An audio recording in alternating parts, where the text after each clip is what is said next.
अस्सलाम वालेकुम रहमतुल्लाह। वेलकम बैक नाज़रीन। इंतहाई सैर हासिल गुफ्तगू, इंतहाई थाट प्रोवोकिंग सेशन जो है हमारा रमज़ान स्पेशल जारी है।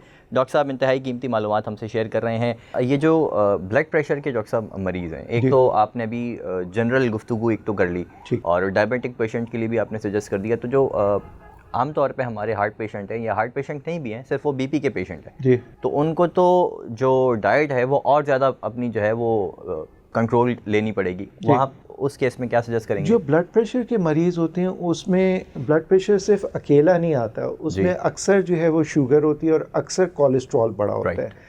तो ब्लड प्रेशर के मरीज़ों को हम कहते हैं कि नमक का इस्तेमाल जो है वो कम से कम करें, ठीक है। सो नमक का इस्तेमाल कम करना है, चिकनाई का इस्तेमाल कम करना है और अपनी दवाई रमज़ान में उसी तरह लेनी है जिस तरह आम दिनों में लेते हैं, ठीक है। सो लेकिन खाने पीने में नमक का इस्तेमाल कम करें, फल सब्ज़ी ये ज़्यादा इस्तेमाल करें, ठीक है। तो इसमें और पकौड़े समोसों से इज्तनाब करें।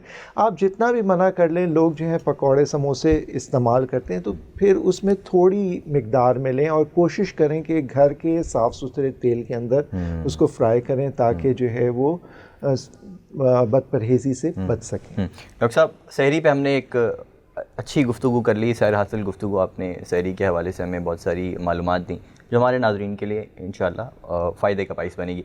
इफ़्तार के मामले में भी लोग बहुत बेहतियाती करते हैं। इफ़्तार के अंदर लोग जो है वो ठंडे मशरूबात, मतलब एक आपका पूरा दिन मैदा खाली रहा, अब आप बर्फ़ वाला जो है वो मशरूब पी रहे हैं, उसका क्या नुकसान हो सकता है? और दूसरा, पैरेलल लोग जो है वो कोल्ड ड्रिंक्स का इस्तेमाल करते हैं इफ्तार में। देखिए, अफ्तार जो है आपने खुद जैसे बताया कि पूरा दिन मैदा खाली है, अब उस पे वैसे ही कोल्ड ड्रिंक्स तो हम मना करते हैं। कोल्ड ड्रिंक्स जो है वो मैदे के लिए, आंतों के लिए जहर है, ठीक है, और हम वो जहर का इस्तेमाल रोज़ाना कर रहे होते हैं और ये एक वजह भी हो सकती है डायबिटीज़ की, क्योंकि ये इतने जितना ज़्यादा आप इन चीज़ों का इस्तेमाल करेंगे उतना ज़्यादा चांसेस है कि डायबिटीज़ होने का, शुगर होने का। तो एक तो ये कि ये कोल्ड ड्रिंक को अपनी ज़िंदगी से कम जो है कोशिश करें कि कम से कम आप इस्तेमाल करें, और अगर ना इस्तेमाल करेंगे तो बहुत अच्छी बात है। अब ये जो दूसरा लाल शरबत होता है, हम उसके बगैर रह नहीं सकते, ठीक है।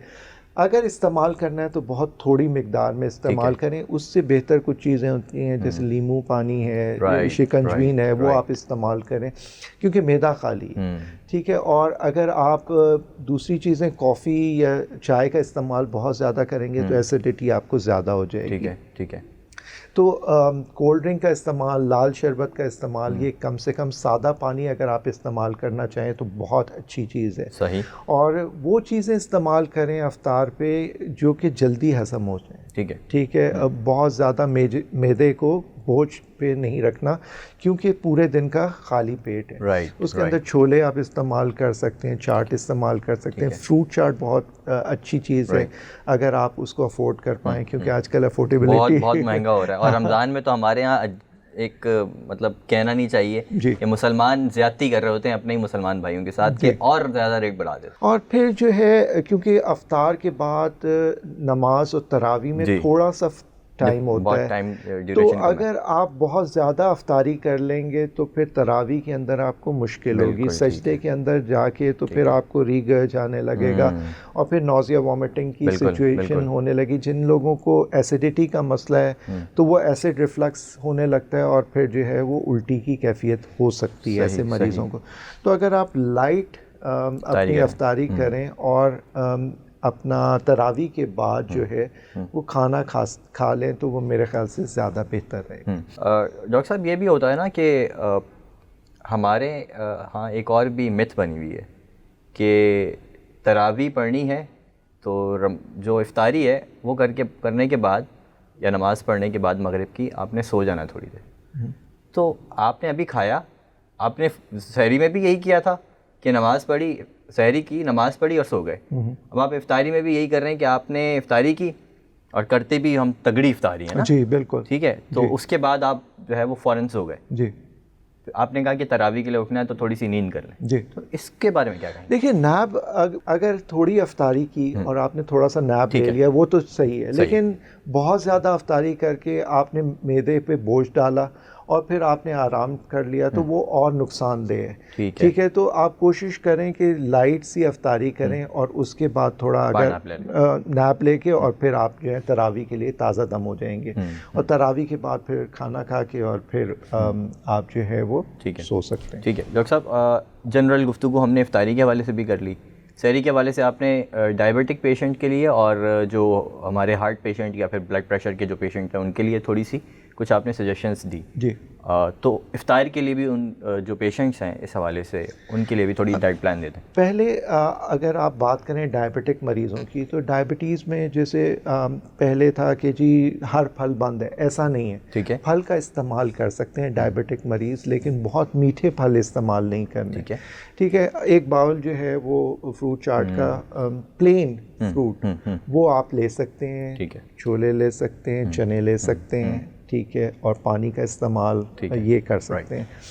अब कुछ लोग जो हैं वो चाहते हैं कि लाल शरबत डाइट फ्री इस्तेमाल किया जाए, तो डाइट फ्री कोई चीज़ नहीं होती। ठीक है, हर चीज़ के अंदर कैलोरीज मौजूद हैं और ये लाल शरबत के कोई डाइट फ्री नहीं होता, कोई शुगर फ्री नहीं होता, तो उससे परहेज़ करें। ठीक है, और आम सादा पानी इस्तेमाल करें।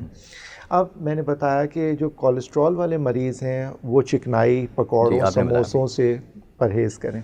दवाइयों के मुतालिक ये है कि इंसुलिन जो है वो अफ्तार पे लगानी है।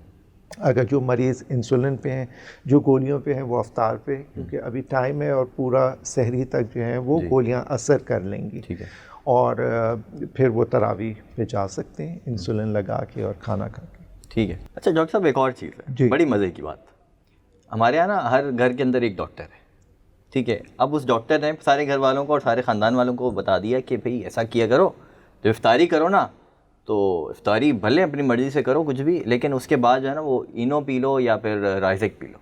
अच्छा, इससे फिर जो है ना आपका मैदा सेट रहेगा। देखिए, ये जो दवाइयाँ जिनके आपने नाम लिए, कुछ दवाइयाँ हैं जो तेज़ाबियत कम करने के लिए होती हैं।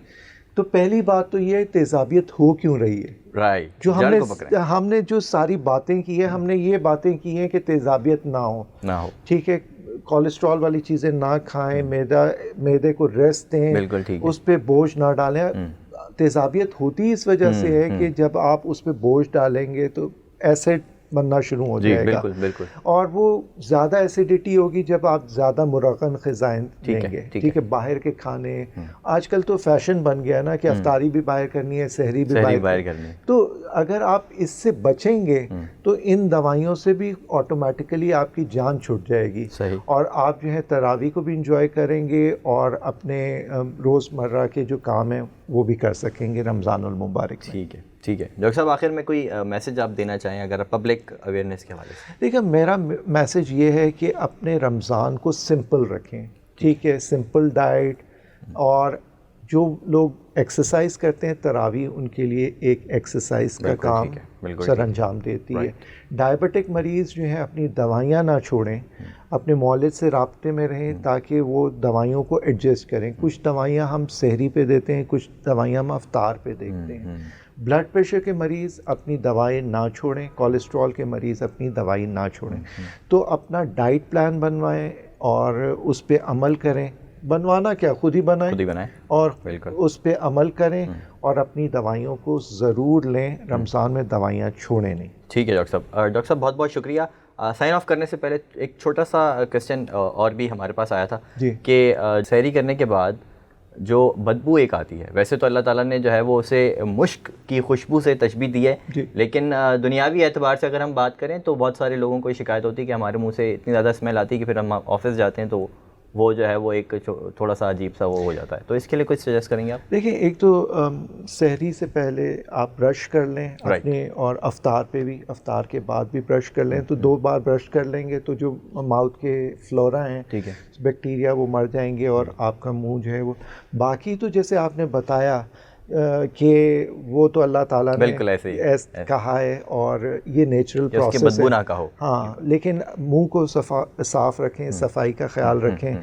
और तेज़ाबियत वाली चीज़ें अगर ज़्यादा लेंगे ना तो एसिड जब रिफ्लक्स करता है तो उसकी भी स्मेल आती है। तो अपने एसिड रिफ्लक्स को कम से कम रखें और इंजॉय करें रमज़ान को इंजॉय करें और ज़्यादा से ज़्यादा इबादत करें। जी नाज़रीन, यहाँ पर लेते हैं कि छोटा सा ब्रेक, हमारे साथ रहिए और इसके बाद जो मज़ीद सवालात हैं उनके जवाबात भी डॉक्टर साहब से लेंगे।